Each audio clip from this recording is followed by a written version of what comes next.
Welcome to an in-depth look at reciprocal tariffs, exploring their theory, history, and real-world examples. Why do countries impose tariffs on each other? And why do trade wars escalate so quickly? The central idea is reciprocal tariffs, which have shaped global trade for centuries. Let's first define what a reciprocal tariff is and the logic behind it. A reciprocal tariff means simply, if you raise tariffs on my goods, I will raise tariffs on yours by an equivalent amount. The core logic here is symmetry. For a simple example, if country A places a 20% tariff on steel from country B responds with a 20% tariff on cars from country A. This is reciprocity in its most basic form. At first glance, tariffs seem counterintuitive to economic benefit. So why do countries use reciprocity? Large countries can influence world prices. When a big economy raises tariffs, foreign exporters may lower prices to stay competitive, shifting some of the cost abroad. This is known as a terms of trade gain.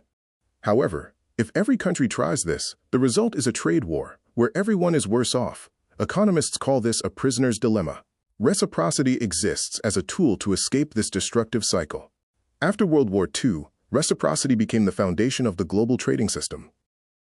Under the General Agreement on Tariffs and Trade, and later the WTO, reciprocity meant countries exchanged tariff reductions, not trade balances. The goal was to keep world prices stable, and tariffs applied equally to all partners under most favored nation rules.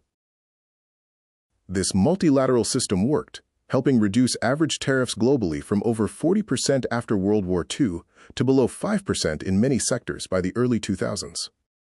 To see what happens without effective reciprocity, we can look at a historical example. The Smoot-Hawley Tariff Act of 1930 saw the United States raise tariffs on thousands of products, leading to immediate retaliation by other countries. Global trade collapsed by more than 60%, worsening the Great Depression worldwide. Reciprocity returned to global headlines during the U.S.-China trade conflict.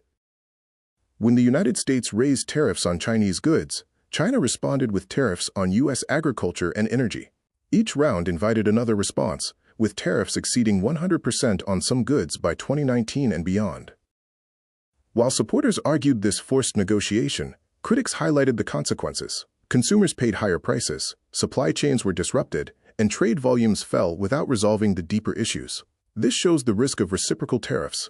Once they start, they are hard to stop. There has recently been a notable shift in how policymakers define and use reciprocity. Traditionally, reciprocity meant balanced concessions on rules, focusing on exchanging tariff reductions to maintain stability.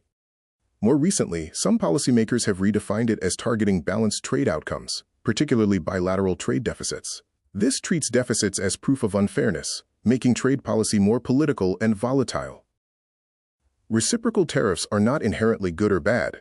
Used carefully, they support cooperation. Used aggressively, they can trigger retaliation, inflation, and fragmentation of global trade.